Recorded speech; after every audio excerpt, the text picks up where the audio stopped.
creo en tu palabra y esta iglesia también cree.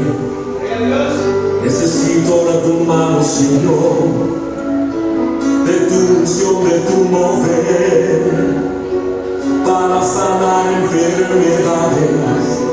Señor, derrama aquí tu poder.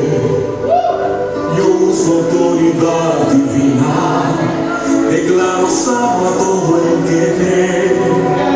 Yo aniquilo toda maldición, quiebro el yugo de la opresión, expulso toda especie de temor. En el nombre de Dios vivo de Abraham, yo me echo ahora fuera todo miedo.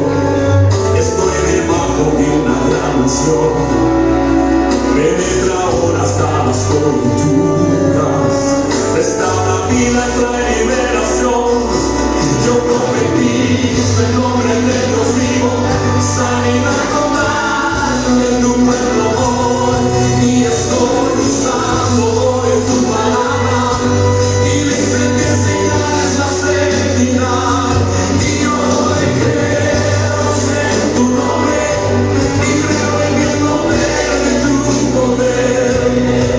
Yo clamo ahora tu nombre, oh Cristo, y el infierno se tiene que doblegar, y defendemos amor y amor, en nombre de Jesús de Nazaret. Toma mi enfermedad, no importa el nombre, será vencida ahora en nación.